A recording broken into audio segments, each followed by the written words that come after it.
The Guardians have done it, baby. They have clinched the American League Central Division. They are champs with 10 days to go. 10 days! Most people couldn't possibly have imagined the Guardians winning the division. I know I couldn't have when the season began. I didn't think there was any chance they were going to win the division. I am so glad that I was totally wrong. This team has overachieved. The young talent has developed. What a great start. Now, what can they do in the playoffs, as they have plenty of time to get the roster and the rotation ready to begin against, we don't know yet, could be the Mariners, could be the Rays, who the Guardians are playing starting tomorrow. A lot to get to here in the bullpen. First, I want to tell you that today's episode is brought to you by BetOnline. BetOnline has you covered this season with more props, odds, and lines than ever before. BetOnline, where the game starts. It's a big, big show where we're talking almost all about the Guardians, the American League Central champs, and it's coming up next in the bullpen. Podcast is not for the faint of heart. And I do think it's time for the Browns to move on. It's not for those who ride the fence. He's proven nothing. But if you're looking for someone who tells it like it is about Cleveland sports, everybody does fandom their way. You've come to the right place. I don't think he's any good. It's time for the bullpen with Adam the Bull. All right, here we go. A lot to get into. The Guardians just keep on keeping on. Unbelievable the way they have played here down the stretch. We went into a 10-game stretch against the White Sox and the Twins, where I said at the time, just play 500 in those 9 games. Go 5, even if they went 4-5, I still think they would have won the division.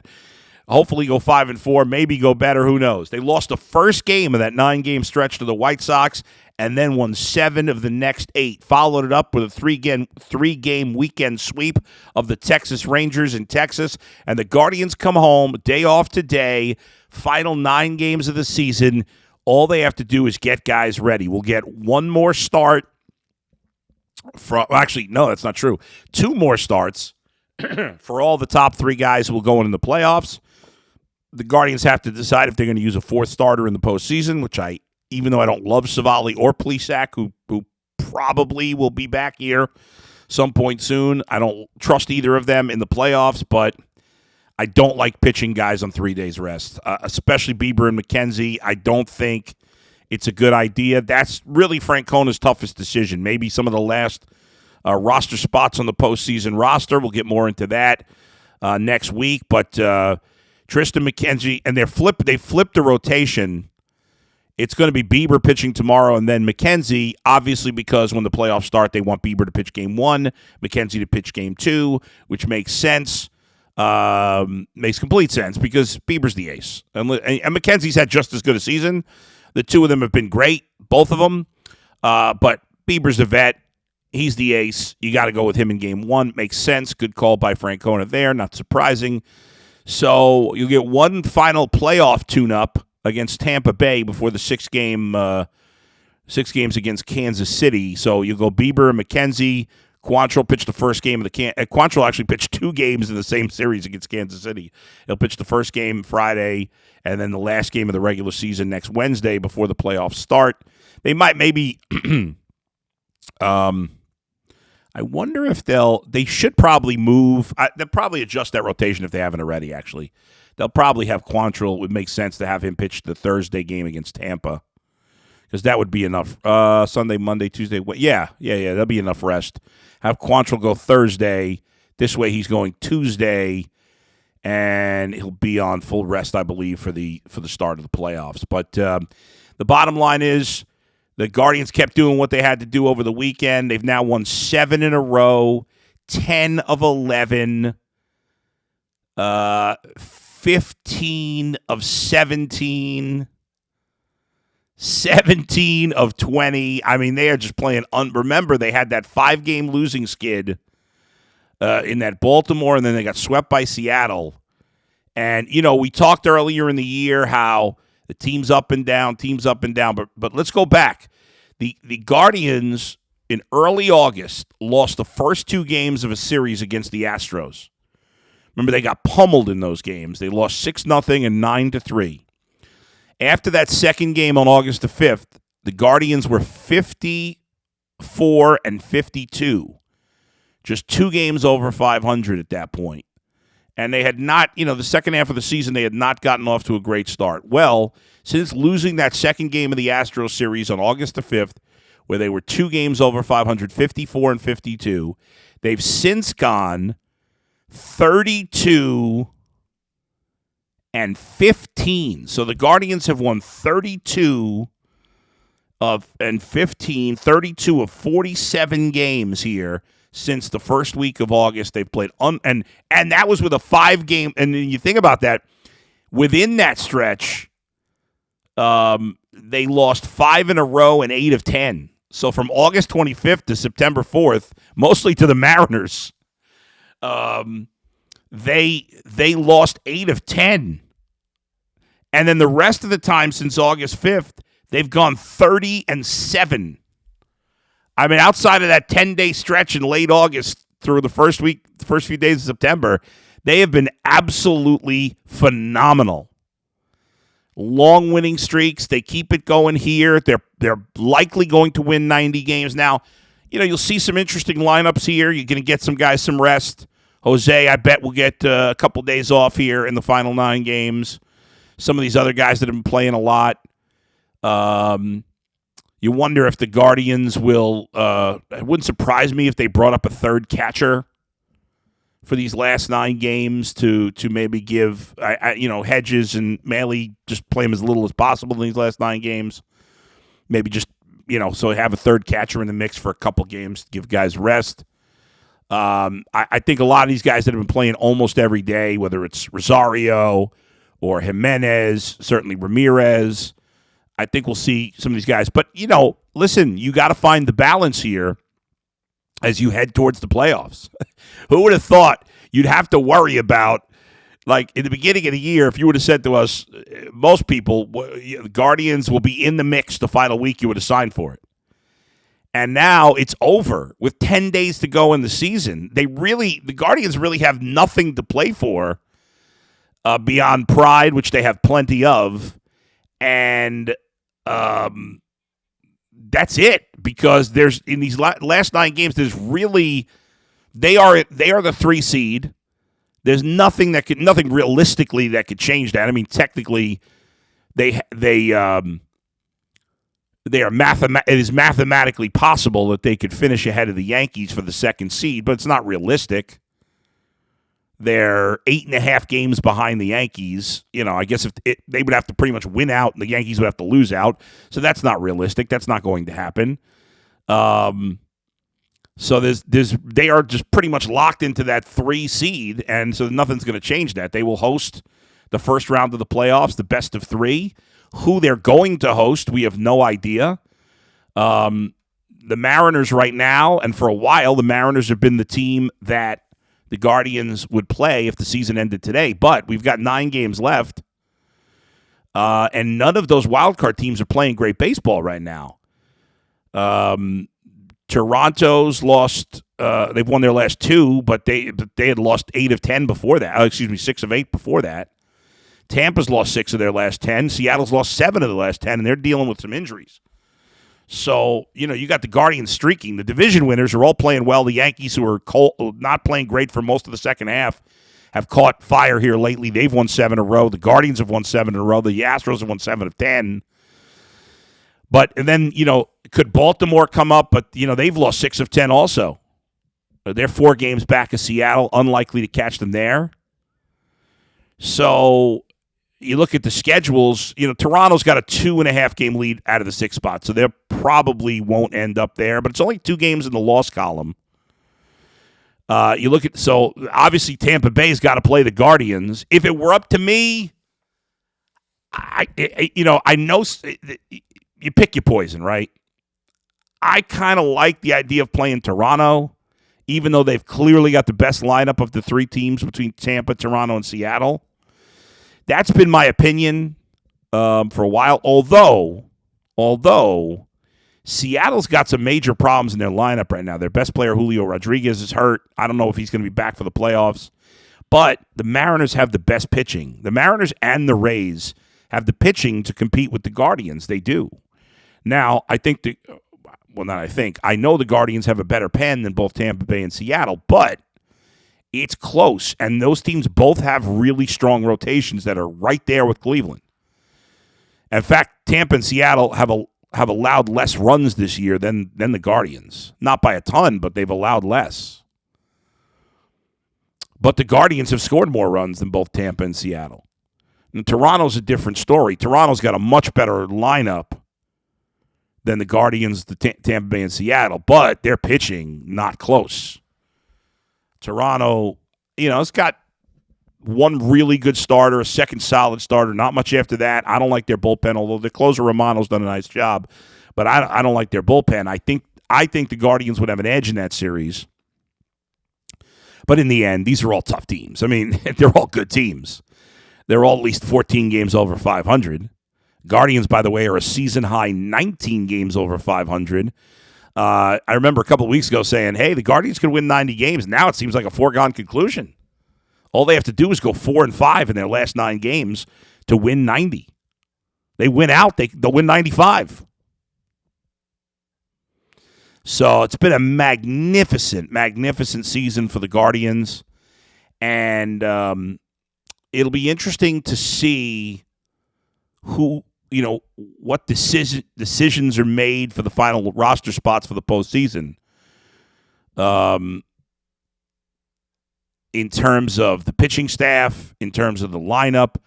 Let me take a break. When we come back, I'll start getting into some of that stuff. I want to save a little, and I do want to save some of that stuff for next week. But I'll get into some early thoughts on that coming up in just a moment. First, I got to tell you about BetOnline. BetOnline.net, your number one source of football betting info this season.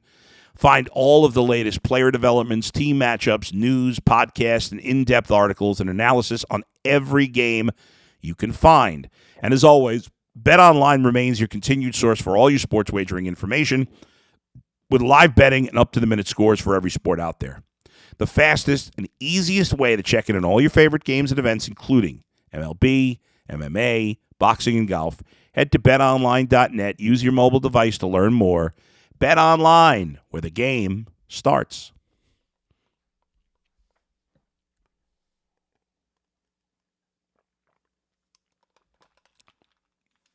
Got the blue cup today. Let's go with the bluish shirt. The blue Adam the Bull logo there. All right, my dog's here. He just joined me. Crashy, don't lay on my wires, please. What are you doing? All right, folks. So, let's take a look, if we will, at the Guardians roster heading into the postseason. Some of the interesting roster decisions, some of the maybe the last bench spot or two. I think we're going to see, the lineup has kind of solidified. I think in the playoffs, you're going to see pretty much every game the same lineup. The only thing I think could be different is Will Brennan has come up, played a role. He's going to probably play. I would keep him in right field. Against lefties, I think we could see Oscar Gonzalez. So I think the outfield against righties is probably going to be Quan, Straw, and Brennan, with Oscar Gonzalez, the DH, and Josh Naylor at first. I think what we could see against lefties is Gonzalez in right field, Brennan on the bench, Naylor at DH, and Owen Miller at first base. We'll see Malley get in there. And then what they decide to do with a couple of those final roster spots. Sometimes you add a super speedy guy, but they have so many super speedy guys. Zach Plesac's expected to come off the IR at some point this week. Will he be on the playoff roster? I think for a while we assumed he'd be the fourth starter if they used one. Francona has not been shy about going with 3 starters in the playoffs. And I don't think it's the right call. I'll see what he does. Hopefully we don't have to find out. I mean, obviously in the first round, you don't need 4 starters. There's a chance that both Plesac and Savali will not be on the wild card round or whatever they're calling it roster because it's a best of 3. Neither one's pitched particularly well, although Savali did pitch well in his first start off the injured list. But if they are on the roster, they're going to be in the pen. We'll see in that first round. Bieber, McKenzie, and if there is a third game, you'll see Quantrill. Hopefully it doesn't get to that. Hopefully the Guardians win the first 2, end the series. Let's move on to the next round. But by the second round, you're probably going to need a 4th starter. And it'll be interesting to see what he does, if he goes short rest or not. Emmanuel Clase, Karinchak, they both could use some rest heading into the playoffs. Clase's pitched 3 of the last 4 days, 4 of the last 6 days. Karinchak 4 of the last 6 days. Obviously, Clase didn't pitch yesterday. They're off today. It'll be interesting to see how they use him. Clase's had a few moments where he's looked a little more human lately. Gave up the home run in the Saturday game. He had a 3-run lead. Didn't matter, but the 2 of them have pitched a lot, and those 2 guys are the key to this, right? Closing the door in the postseason is huge. When you blow saves late in the game from your best guys in the postseason, it's a series destroyer. It's a confidence destroyer, and they need those guys to be sharp. So they need them to be sharp and fresh. It's a delicate balance, and Francona, he has the experience that some of these other managers don't. But I would think we will see, in these last 9 games, I would think at most 4 appearances from Clase and Karinchak. Because even if it's close games, they don't matter. Again, you want to win every game you play. I get it. But I think Francona and the front office will have a plan for how much these guys will be used down the stretch. Same for Stefan, Sandlin to some degree, right? These guys and Sam Hentges, those are going to be the key guys in the pen. And Morgan's kind of pitched better here lately. So I think certainly those 6 guys will be in the bullpen. Brian Shaw, I don't trust at all at this point, but we know Francona loves him. De Los Santos has got to be on the playoff roster. I think he's earned that. That's at least 8 guys. We'll see about McCarty, who's done a decent job when they've put him in there lately. I'll be curious to see some of the last choices. But, the good news is, while there's other teams dealing with injuries, the Guardians are completely healthy. I mean, they have 2 guys on the injured list. Anthony Ghost, who's a minor player, obviously, and Plesac, who's not been great, but he's getting healthy and he's going to be back this week. So you basically have nobody that's on the injured list right now. Look at some of these other teams, like some of the teams that you're playing. Now, some of these teams are healthy and some are not. We saw it the White Sox and Twins, had a million injuries. But look at Seattle right now. They've got they don't have a ton of guys on the injured list, but they have some really key guys. Julio Rodriguez, who just went on the injured list a few days ago, is the Rookie of the Year, and he's got a back issue. And Eugenio Suarez, who's had a great year for them after coming over from Cincinnati, broke his finger. I'm not sure what his status is. But if you play Seattle, you got to deal with some really good pitching. I mean, they don't have to worry about a 4th starter. They've got 4 good starters. That's a team that's right there with the Guardians pitching-wise. 1 through 4, you could argue they're better than the Guardians. Now, I like the Guardians' pen better, but the Mariners have a pretty good pen, too, the back end of their pen. We'll see. I don't want to break them down too much. But right now, their lineup is very pitchable. They don't have a ton of great hitters in that lineup. I mean, they got Carlos Santana in cleanup for them. I'm sure he'd get a big round of applause. That'd be kind of fun. If Carlos Santana came here, he'd get a big round of applause for the fans. I mean, you don't want him to have any success in the playoffs, but he was a fan favorite, and he was a really good member of the Guardians, so that'll be interesting. But Seattle has a couple of key injuries there, obviously. Not a ton of injuries. They're pretty healthy, but there's a couple of key guys in their lineup, which is already not a great lineup. Toronto just lost Santiago Espinal, who's been really good for them as an infielder this year. He's had a really good season. And Lourdes Gurriel went on the injured list for them earlier this month, so you got a couple of guys out of the lineup there. Their pitching's fairly healthy. Hyunjin Ryu is on the injured list. But he hasn't. He's been out a while.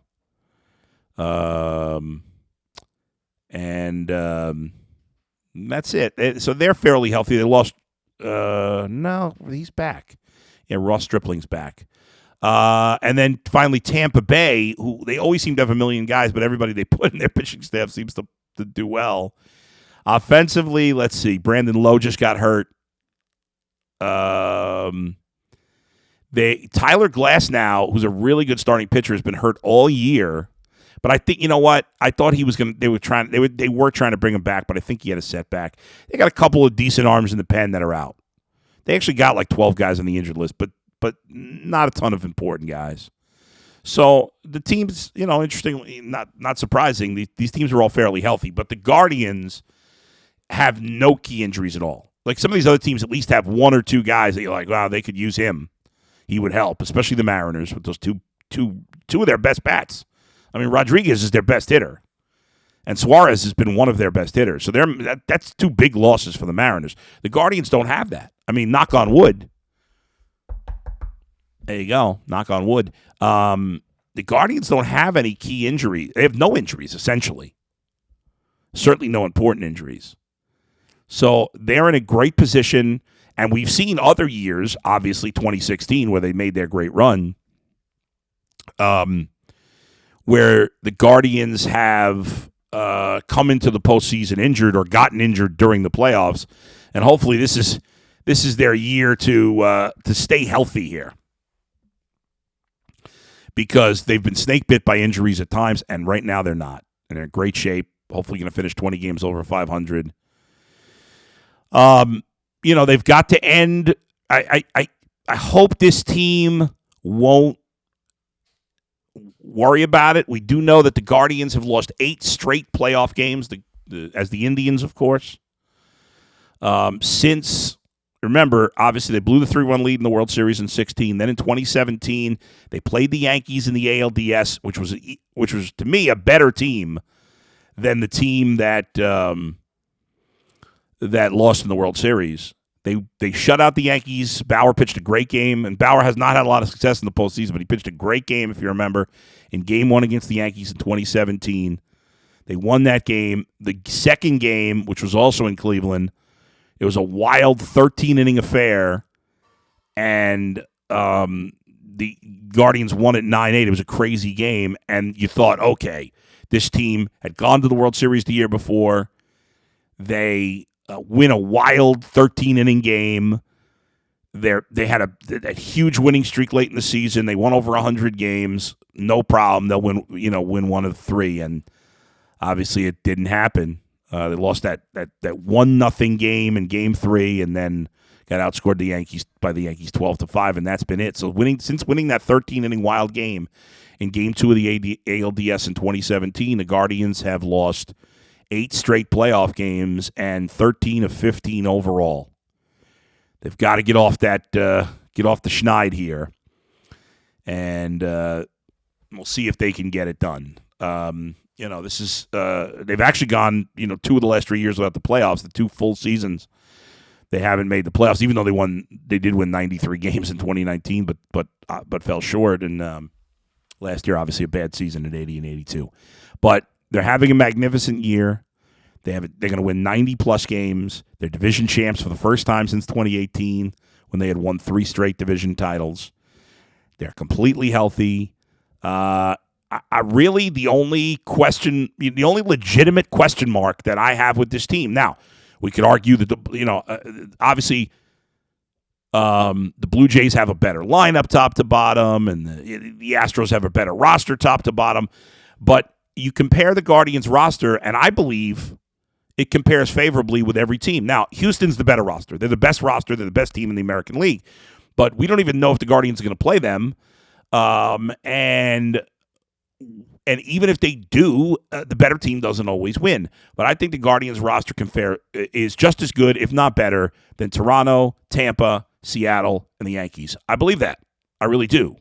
Obviously, the Yankees have a guy having a special season in Aaron Judge, and if you play against them, you got to be very careful with him because he's just like crazy right now. However, top to bottom, I think the Guardians compete favorably with everybody, with all those teams. The Astros will be a challenge. The Astros will be a challenge for anybody.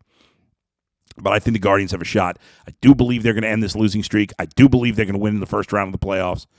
But you never know. I mean, it's the hardest sport to predict, and certainly the hardest sport to predict who's going to do what when it comes to the postseason. I'm just so jazzed about this team, so excited. The organization should be proud. Terry Francona has done a great job. The front office, with their one hand tied behind their back by this awful, pathetic low payroll, has done a magnificent job drafting and developing. And for years, they did it with pitching, and they struggled developing offensive players. And certainly, that's something that has changed this. Not just this year. We've seen it start to change, and it's really paid its dividends with Quan. The way they've developed him, the way they've developed Oscar Gonzalez, Will Brennan coming up and doing things right away. And then, guys that weren't, already had major league experience, but, Ahmed Rosario and Andres Jimenez have just become fantastic players. I mean, what a trade that was. And it'd been a lot of talk of maybe moving on from Rosario because he's not that far from free agency, and I hope they don't do that. I hope they spend, Rosario, we've heard about this. Jason Lloyd's talked about this. He's an important guy in that clubhouse along with Jose and a couple of others. Like, he's really a guy that other players look to. He's 27, which for this team is old. I hate to say old. It's not old, but he's a veteran compared to most of the guys on this team. And a lot of the really young players look up to him. If I'm the Guardians, I am doing whatever I can to try to lock up Rosario. And you wonder if, he's got his buddy Jimenez here. He's got his buddy Ramirez here. The team's very close-knit. I wonder if they could get something done with Rosario. I would try to lock him up long-term. And, you got a lot of young infielders. Well, this guy's proven in the majors. I don't want to hear about any more potential. I got a guy who's proven in the majors. He's had a magnificence. I mean, since the start of June in particular, he's got to be one of the best players in baseball. I mean, he's been magnificent. He had a terrible start to the year. Terrible. It's hard to remember because he's had such a good season. But first, I don't remember when it started to turn around. I don't remember if it was the second week of May, third week of May, whatever it was. Somewhere in May, late May, I think. He got off to his terrible start. He turned it around, and he has been absolutely magnificent. And Jimenez has been great all year. Gonzalez has been excellent since he came up. I thought he'd come back to earth at some point. Quan got off to the great start, then he struggled for a little while, and then he's readjusted. He's been magnificent. He should finish second in the Rookie of the Year voting, as far as I'm concerned. All right, final. It's been a great Guardians conversation. My dog almost pulled out my internet connection. Crashy, what are you doing, pal? All right, we're gonna take one more quick break and give you some final thoughts. We'll look ahead to a little Browns action on Monday Night Football as well. It's all coming up. Now on to Sleeper, fastest growing fantasy platform. Sleeper, over 4 million plus users, and it's the first sports contest game. Over-unders integrated into fantasy. Not only can you enter a contest via over-under itself, but you can also do so through your fantasy's matchup screen. Super simple. Any sport, 2 or more players, points in basketball maybe, rushing yards in football. Choose the amount of money you want to enter into the contest. If you pick correctly, you can win anywhere from 2 to over 20 times the money you put in. I love this because you can play with your friends and talk plenty of trash. So stop what you're doing. Download Sleeper now. Play the over-under game. Have fun. Trash talk your friends. It's beautiful. On your mobile phone, go to sleeper.com/lockedonbets or sleeper.com/lockedon today, and they'll automatically match your first deposit up to $100.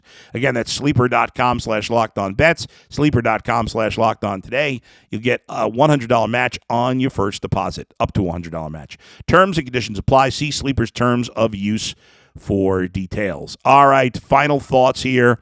It's been a big baseball show. I want to spend 2 minutes here before we wrap up. Browns, so this weekend, both the Ravens and the Bengals getting wins. Bengals get their first win of the year, demolishing the Jets 27-12. Jets came back to earth big time. Ravens pull one out against the Patriots 37-26. The Ravens' defense has not been very good. However, their offense has been sensational. They've scored a ton of points. Lamar Jackson, who I was saying this offseason, listen, I think he's got more to prove because he was not great last year. He did not play well last year. And I thought, he's pretty good in 2020, but not great. 19 was his MVP season. Well, 3 games, don't want to go too crazy, but through 3 games, he's playing back at MVP form again. He's been huge. So, and I think it's silly that we're talking about first place after 3 games. It's really dumb. But for what it's worth, the Browns and the Ravens are tied at 2-1. The Steelers and the Bengals are tied at 1-2. And as we head to week number 4, the Browns, of course, will play Sunday afternoon at 1 o'clock. They are right now a 2.5-point favorite in Atlanta. Atlanta's defense is absolute garbage, one of the worst in the league. I expect the Browns to be able to have a good offensive day again. The Browns defense needs to tighten things up still. As we know, they played better against Pittsburgh overall. And there's still some things you don't like. We still need, there's things that need to get better. However, Atlanta's not a very good football team. They don't have a good quarterback. They have Drake London, a rookie receiver, is a nice player. Kyle Pitts, second-year tight end, is a nice player. Cordero Patterson, who's become a special utility guy for them the last 2 years. That's about it. They don't have much else. So the Browns need to take care of business. The other division teams this week, the Bengals play on Thursday night at home against the Dolphins. The Steelers play a 1 o'clock game against the Jets. How about the Jets play all 4 AFC North teams 4 weeks in a row? That's bizarre. They played the Ravens and the Browns and the Bengals, now the Steelers. Strange. And the Ravens, how about this game? Bills at Ravens. Why is that game at 1 o'clock? That sucks. How is that a 1 o'clock game? Why did they not move that game to 4 o'clock? What do we got on CBS at 4 o'clock? 4 o'clock on CBS. Patriots, Packers, Broncos, Raiders. Who cares about those games? Oh, my God. That's terrible. That is just a crime that the Bills and Ravens is not. But anyway, Browns off to the pretty good start. Again, things to clean up defensively. Their stars on offense are playing great. Amari Cooper, Nick Chubb, Kareem Hunt, especially Nick Chubb. He's been brilliant. He is, I think, the best running back in football, the most consistent running back in football, the hardest to tackle, the guy who breaks tackles more than anybody. He's a beautiful player. I can go on and on, as I have many, many times before. Final game of this week, got the Cowboys and Giants tonight, Monday Night Football. Giants, I like the Giants at home. I can't believe Giants, I'm picking them to go 3-0. But I don't love either team. I know Cooper Rush played well in the first half against the Bengals last week, but he did nothing in the second half, and I expect him to crash back to earth on the road this week. I don't think the Giants are very good either, but I do like the Giants at home in this game. A low-scoring, grinded-out game, and I like Barkley better than that. And the Cowboys have to realize that Tony Pollard's their best running back and not Zeke Elliott. Until they realize that, I think they're going to continue to struggle. And because of their owner, I don't think that's ever going to happen. All right, folks. Good stuff. We'll talk more Browns as the week goes along. But it's been fun talking about the Guardians. The playoffs will start at the end of next week. Can't wait. It's going to be so much fun. Stick with me. I'll be doing live post-game shows in the playoffs. We get it going. It's going to be a lot of fun. Make sure you follow me on Twitter at Adam the Bull. Check out my website, adamthebull.com. On Cameo, you guessed it, Adam the Bull. Subscribe and hit the bell for the Ultimate Cleveland Sports Show, which is where you can find my podcast, of course. We're getting close to 14,000 subscribers. We want to get there by the end of the month, so join us. If you know friends, family, get them to subscribe too, and check out the Locked On Browns podcast with G. Bush and Jeff Lloyd as well. We'll talk to you tomorrow right here in the Bullpen with Adam the Bull. See ya.